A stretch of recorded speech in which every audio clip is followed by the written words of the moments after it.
마더와이즈 다섯째 주 둘째 날입니다. 아내의 섬김, 기도로 시작하기. 채소를 먹으며 서로 사랑하는 것이 살찐 소를 먹으며 서로 미워하는 것보다 나으니라. 잠언 15장 17절.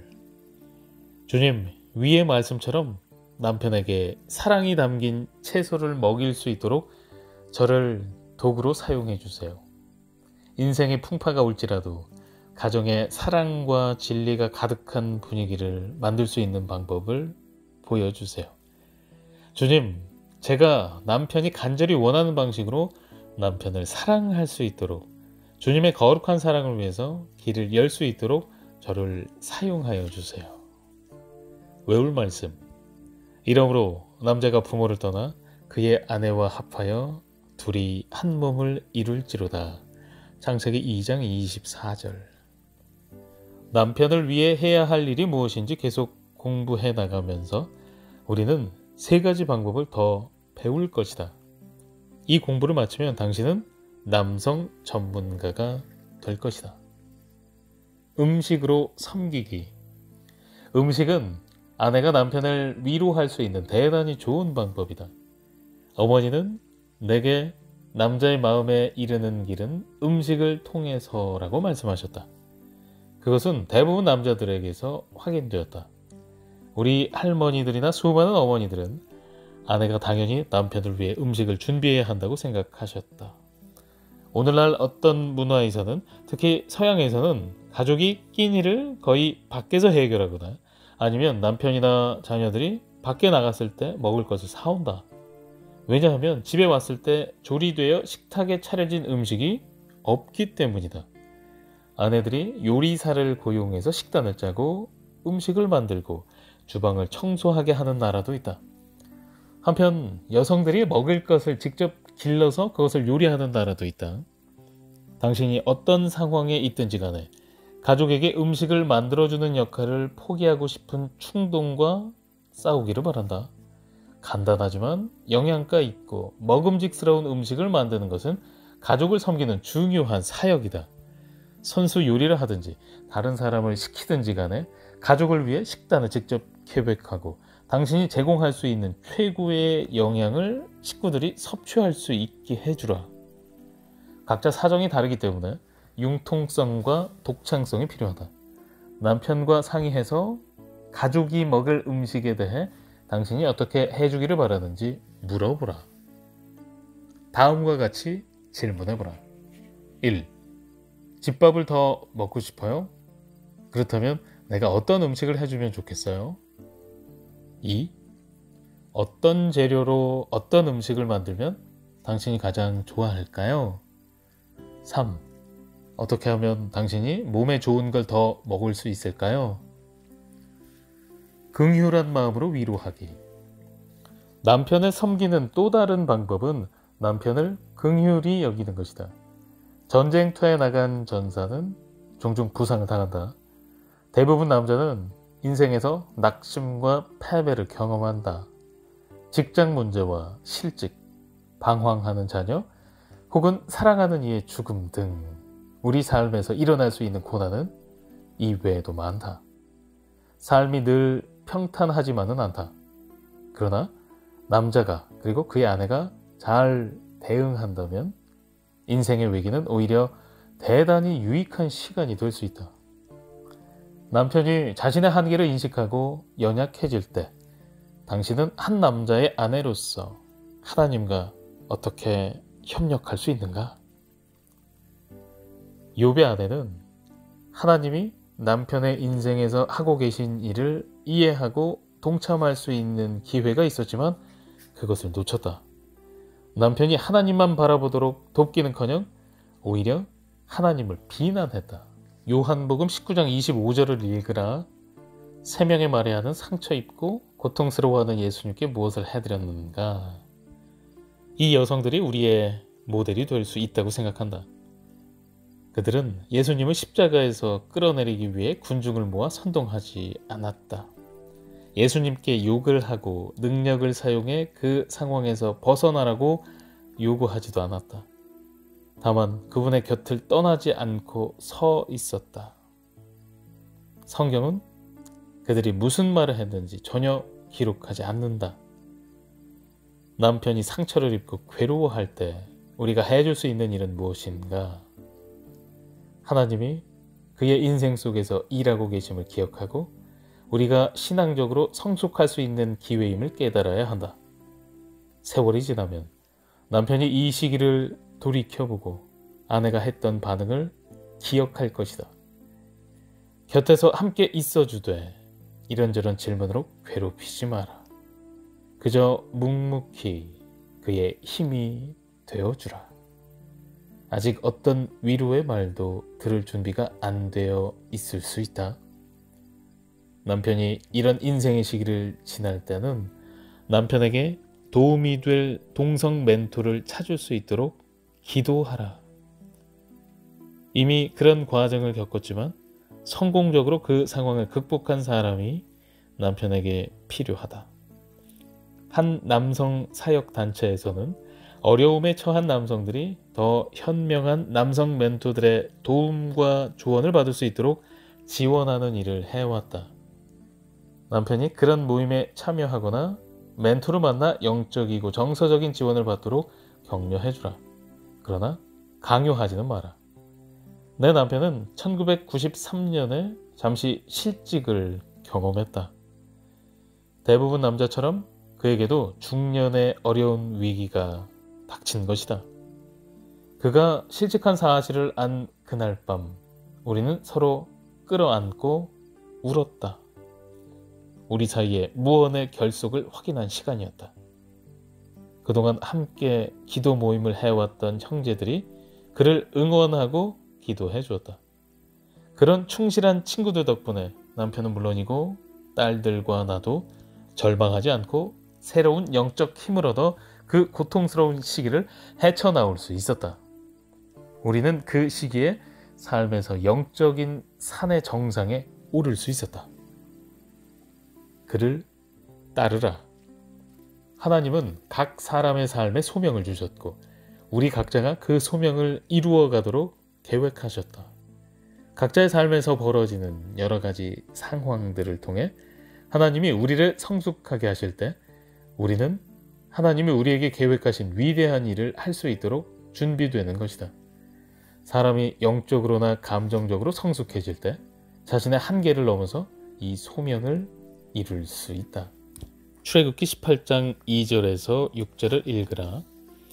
본문의 이야기들은 모세가 하나님의 사명을 받고 수행하는 동안 일어난 일이다.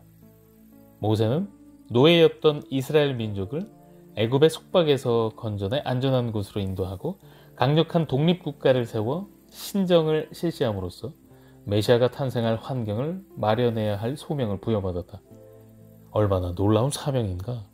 그러나 눈앞의 일만 생각했던 그의 아내 십보라는 아들이 할례를 받는 동안에 그 짧은 고통을 피하게 해주려고 남편의 생명이 위협받는 상황을 만들어 결국 그의 사명도 물거품으로 만들 뻔했다. 어리석은 여자였다. 그녀의 이야기에서 자신의 모습이 보이지 않는가? 남편이 하나님의 중요한 소명을 받았다면 당신은 그를 어떻게 돕고 있는가? 남편이 인도하는 대로 따라가라. 하나님의 계획에 겸손히 복종하라. 남편이 하나님께 받은 소명을 깨닫지 못한다면 그가 소명을 깨닫도록 도와주라. 두 사람 다 그의 소명을 이해할 때까지 함께 기도하고 특별히 아내는 남편을 위해 기도하라. 그리고 남편이 하나님의 소명에 절대적으로 순종할 수 있도록 돕기 위해 당신의 인생을 맞출 준비를 하라. 그가 하나님을 기쁘게 하든지 아니면 당신을 기쁘게 하든지 하나를 선택해야 하는 상황을 만들지 마라. 내 친구 도티는 하나님이 남편에게 주신 소명에 아내가 어떻게 응답해야 하는지를 우리 모두에게 보여준 훌륭한 롤모델이다. 변호사인 그의 남편은 법조계에서 한창 성공가도로 달리다 40살에 신학을 공부한 후 사역을 해야겠다는 마음이 들었다. 도티는 인생의 방향을 바꾸어 남편을 따라 작은 교회로 갔다. 그리고 소매를 걷어붙이고 남편과 함께 사역에 몸을 바쳤다. 내가 아는 한 그녀는 사역자의 아내로서 가장 유능하다. 나는 그녀가 자신과 세 자녀의 인생을 남편과 하나님께 맞추어 살기 위해 전에 다니던 교회, 친구들, 그리고 삶의 안락함을 모두 포기하는 모습을 보았다. 정말 놀라운 여성이다. 그녀의 남편은 이제 변호사이자 목사다. 얼마나 멋진 조합인가. 두 사람은 목회자의 심성과 변호사의 지성을 동시에 필요로 하는 상처 입은 사람들을 중점적으로 섬기며 사역을 하고 있다. 이 놀랍고도 도전적인 사역은 도티의 지속적이고 충실한 뒷받침 때문에 가능했다. 그녀는 내가 아는 가장 신실한 여성 가운데 한 명이다. 전임 사역자나 시간제 사역으로 부르심을 받은 남편에게 계속 반대하는 아내를 보면 마음이 매우 슬퍼진다. 사탄은 그러한 여성의 복종하지 않는 영을 통해 온 교회를 시험하고 공격할 수 있다. 이 지적에 가책이 느껴지는 사람은 오늘 이 문제를 가지고 하나님께 나아가라. 남편의 길을 막은 모든 잘못을 고백하라. 하나님이 남편의 인생을 마음껏 사용해 주시도록 순종하라. 하나님께 남편을 어디로 인도하시든 따라가겠습니다. 라고 말씀드리라. 이 책이 처음 출판되고 한참 후 하나님은 남편의 사역을 통해 우리를 인도네시아로 인도하시면서 나 자신이 이 부분에 직접적인 도전을 받았다. 남편이 자비량 사역을 선택하면서 우리는 지구 반대편으로 떠나야 했다. 나는 우리 자녀들과 손자들 그리고 우리 사역의 본거지를 떠나는 게 하나님의 뜻인가요? 사랑하는 모든 것을 버려두고 세계 최대의 모슬렘 국가에서 살아야 하는데 흔쾌히 남편은 따라가야 하나요? 라고 주님께 물었다. 주님은 그래 드니스야 나를 믿어라. 남편을 따르고 나를 따르거라 라고 분명하게 말씀해 주셨다. 돌이켜보니 해외로 이주한 것은 내 인생에서 최고의 축복 가운데 하나였다. 마더와이즈 지혜 8주 개정판은 우리의 두 번째 해외 사역지였던 호주 퍼스의 집에서 쓴 것이다. 내가 인도네시아로 떠나는 것을 거부했더라면 우리 가족과 사역을 향한 하나님의 놀라운 계획을 놓치고 말았을 것이다. 호주에서도 나는 상상 이상으로 많은 것을 배웠다. 남편에게 목표를 상기시켜주라. 젊은이 중심의 사회에서 우리는 종종 우리의 목표를 아름답고 풍요롭고 유명해지는 것이 아닌 현명함에 두어야 한다는 것을 잊는다. 우리는 남편에게 성경이 말하는 사람, 즉 자켓 혹은 현인이 되는데 삶의 목표를 두도록 일깨워 줘야 한다. 단순히 나이만 드는 것이 아니라 나이가 들수록 더 현명해지고 더 나은 사람이 되어야 한다. 왕이 장로들의 조언을 거부하면서 이스라엘은 분열되고 내란에 휩쓸렸다. 자케는 히브리어로 지혜를 가진 장로라는 뜻이다. 자케는 은퇴하거나 퇴출당하는 일이 없다. 지혜를 상징하는 백발의 영광을 가진다. 현인은 살아오는 동안 축적한 지식과 지혜로 다음 세대에 충실한 멘토가 되는 축복을 누린다. 우리 세대는 기성세대라고 표현되는 연장자들에 대한 존경심을 잃어버린 것 같다. 때로 그들은 요양원이나 실버타운에 고립되어 소외된 채 살아간다. 이런 사회적 풍토는 성경적이지 않다. 이전 세대에서 연장자들은 누구보다 존경받고 존중받던 분들이다. 사람들은 인생의 어려운 문제들을 그들에게 가져갔고 그들의 임무는 오랜 세월 인생의 경험에서 얻은 지혜를 물려주는 것이었다. 현인의 아내에게 맡겨진 역할은 무엇인가? 어떻게 남편을 섬길 수 있는가? 그것은 남편이 멘토의 사고를 가지도록 도와주는 것이다. 집을 개방하고 조언이 필요한 사람들을 초청함으로써 남편이 젊은 세대에게 도움을 주게 할 수 있다. 사역하는 남편은 계속 지지하고 힘을 실어줄 수 있다. 그녀는 쇠약해져가는 그의 육체적 필요에 관심을 기울인다. 남편이 먼저 세상을 떠나게 된다면 아브라함처럼 여한이 없는 상태로 죽음을 마주할 수 있도록 도와주어야 한다. 나의 어머니는 현인의 아내로서 그 역할을 놀랍게 해내고 계신다. 자신이나 아버지의 조언을 필요로 하는 사람이 있다면 밤낮을 가리지 않고 집을 개방하신다. 늘 섬기려는 삶을 사셨기 때문에 많은 사람이 찾아와서 조언을 구한다.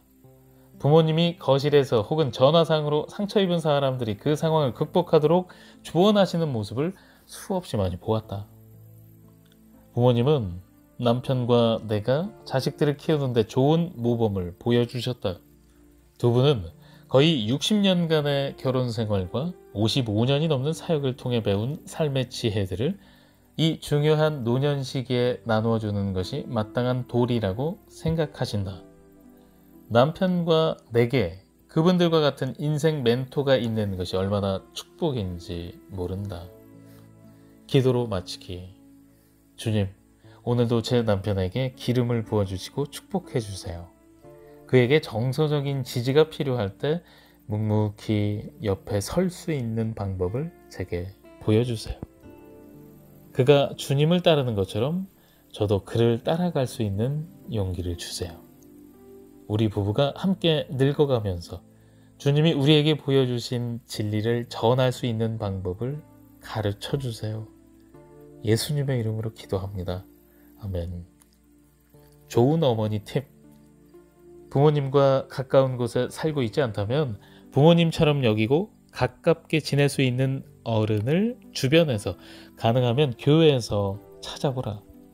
집으로 초대해 식사를 대접하고 가족처럼 어울리는 시간을 가지라. 높은 연령층에서 찾을 수 없다면 비슷한 연배의 부부를 찾아 함께 교제를 나누어도 좋다. 자녀에게는 그들을 사랑하고 지지해줄 어른들을 만나는 경험이 필요하다. 많은 가정이 조부모와 멀리 떨어져 사는 요즘 사회에서는 가족처럼 지내는 이웃 가정과의 만남이 매우 중요하고 유익하다.